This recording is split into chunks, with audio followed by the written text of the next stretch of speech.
विद्यार्थियों नमस्कार। जय भारत जय Hind. History by doctor Rajendra राजपुरोहित।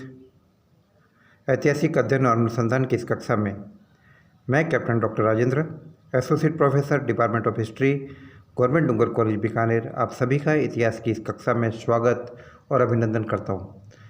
विद्यार्थियों, तथ्यों के ऐतिहासिक अध्ययन और अनुसंधान और विश्लेषण की इस प्रक्रिया के अंतर्गत आज मैं बात करने वाला हूँ राजकीय डूंगर महाविद्यालय बीकानेर के स्नातकोत्तर कक्षाओं के विद्यार्थियों के लिए।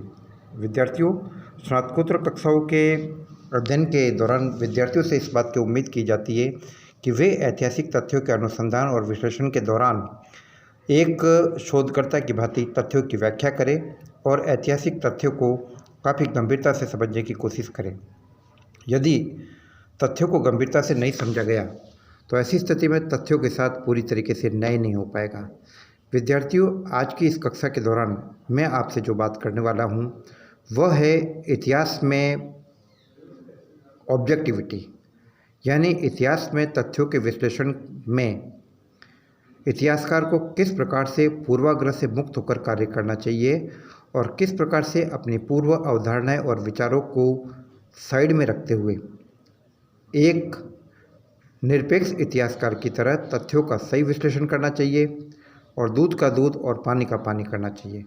विद्यार्थियों, ऐतिहासिक तथ्यों के अनुसंधान और विश्लेषण में इस प्रकार की कई चुनौतियां हमारे सामने आती है और हमारे दिलो दिमाग में हमेशा इस प्रकार का प्रश्न पैदा होता है कि हम किस प्रकार से तथ्यों को वास्तविक गहराई से समझने की कोशिश करें। विद्यार्थियों, जैसा कि इतिहासकार E.H. कार ने अपने ग्रंथ इतिहास क्या है, व्हाट इज हिस्ट्री, उन्होंने तथ्यों की व्याख्या करते हुए लिखा कि ऐतिहासिक तथ्य गूंगे और बहरे होते हैं।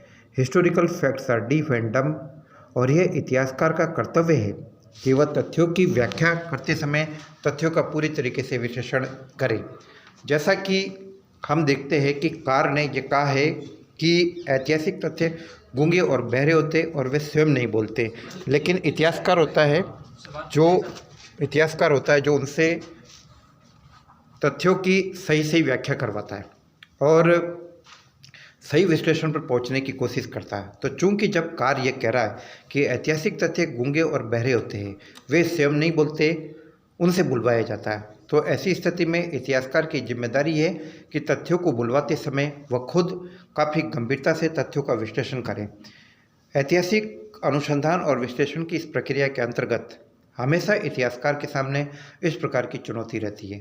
जहाँ तक विचारधाराओं के अंतर की बात है, इतिहास में यह स्वाभाविक है कि विचारधाराएं हो, अलग अलग मत होते हैं, लेकिन अलग अलग मतों के पुष्टि करते वक्त या अलग अलग मतों के समर्थन में अपनी बात देते वक्त इतिहासकार को इस बात का हमेशा ध्यान रखना होगा कि वह अपनी पूर्व धारणाओं से प्रेरित होकर काम नहीं करे, क्योंकि यदि हम अपने दिमाग में पहले से विचार लेकर चल रहे तो हम तथ्यों का सही व्याख्या नहीं कर पाएंगे। किसी भी शासक की नीतियों के बारे में, उसकी चाहे धार्मिक नीति हो, राजनीतिक नीति हो या आर्थिक नीति हो, इन सभी के बारे में विश्लेषण करने से पहले हमें इस बात को अच्छी तरीके से समझना होगा कि इसके पीछे उस व्यक्ति की कौन सी परिस्थितियाँ रही होगी। चाहे हम अकबर की धार्मिक नीति का विश्लेषण करें या चाहे औरंगजेब की धार्मिक नीति का विश्लेषण करें, लेकिन इन तमाम बातों को समझते वक्त हमें अपने दिमाग से अपनी पहले की अवधारणाओं को हटाकर काम करना पड़ेगा। यदि अगर हम दिमाग में पहले से ये लेकर चल रहे कि अकबर महान है या औरंगजेब शैतान है या औरंगजेब की धार्मिक नीति कट्टर है या अकबर की धार्मिक नीति उदार है, तो हम इस प्रकार से बायस होकर काम करेंगे। यदि पहले से चश्मा लगाकर काम करेंगे तो हम तथ्यों का सही विश्लेषण नहीं कर पाएंगे। हमें ज़रूरी है कि हम उस शासक की परिस्थितियों का गौर करें। हम ये देखें कि अकबर के सामने वो कौन सी परिस्थितियाँ थी जिसके परिणाम स्वरूप वह राजपूतों के प्रति उदारता और हिंदुओं के प्रति सहिष्णुता की नीति अपना रहा था, और औरंगजेब के सामने वो कौन सी परिस्थितियाँ थी या किन परिस्थितियों में वो जजिया कर लगा रहा था, किन परिस्थितियों में औरंगजेब ने मंदिरों को तोड़ने का आदेश दिया। इन तमाम तथ्यों के विश्लेषण करते वक्त हमें उनकी राजनीतिक परिस्थितियों को भी गौर करना पड़ेगा। यदि हम ऐसा नहीं करेंगे तो हमारे द्वारा दिया गया विवरण, हमारे द्वारा की गई ऐतिहासिक तथ्यों की व्याख्या विद्यार्थियों एक पक्षीय रहेगी और ऐसी स्थिति में इतिहासकार के द्वारा जो इतिहास का चित्रण किया गया है वह इतिहास का चित्रण धुंधला हो पाएगा और वह सच्चाई के नज़दीक नहीं पहुंच पाएगा। तो विद्यार्थियों, तथ्यों के विश्लेषण की इसी प्रक्रिया के दौरान हम ये देखते हैं कि अपनी विचारधाराओं के कारण इतिहासकारों के अनेक वर्ग बन गए हैं। इतिहासकारों का एक वर्ग है जो राष्ट्रवादी इतिहासकार कहलाता है। इसी प्रकार से इतिहासकारों का एक वर्ग है जो साम्राज्यवादी इतिहासकार कहलाते हैं, यूरोपीय इतिहासकार कहलाते हैं।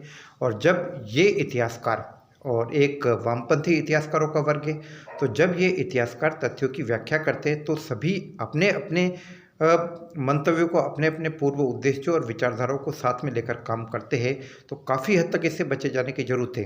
जैसे कि जब भारत का प्रारंभिक इतिहास लिखा गया तो यूरोपियन इतिहासकारों ने, चाहे विंसेंट स्मिथ हो, चाहे मील हो, चाहे क्रुक विलियम्स हो, चाहे टॉड हो, इन सब के दिमाग में ये बात थी कि हम जिन लोगों पर हुकूमत कर रहे हैं, हम जिन लोगों पर शासन कर रहे हैं, तो हम अपने शासन को न्यायोचित ठहराएं।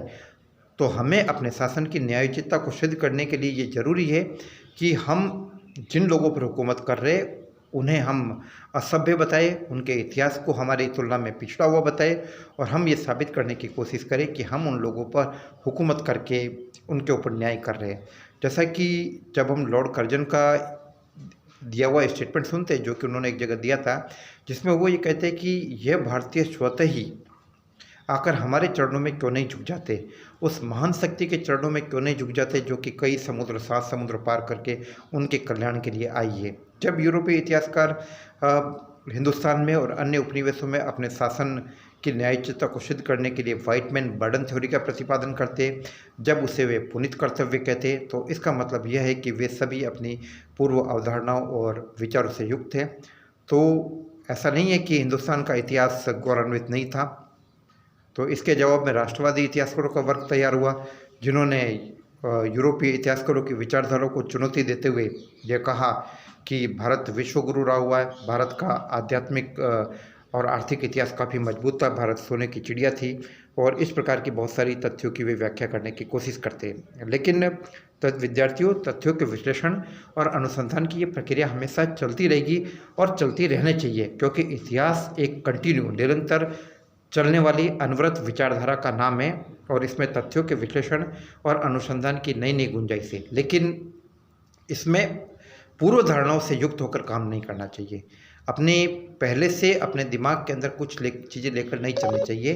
अनुसंधान और विश्लेषण की यही प्रक्रिया होती है, और इसी प्रक्रिया को विद्यार्थियों मैंने आज आपको इस कक्षा में कुछ हद तक बताने की कोशिश की। अपनी आगे की कक्षा में मैं आपसे इस बारे में और बात करूँगा, और चूँकि यह कक्षा स्नातकोत्तर इतिहास के विद्यार्थियों के लिए है, तो मैं उनसे रेकमेंड करूँगा कि आप बेहतरीन पुस्तकों का अध्ययन कीजिए। आप E.H. कार की पुस्तक व्हाट इज हिस्ट्री, इतिहास क्या है, उसका अध्ययन कीजिए। आप कॉलिंगवुड की पुस्तक आइडिया ऑफ द हिस्ट्री का अध्ययन कीजिए।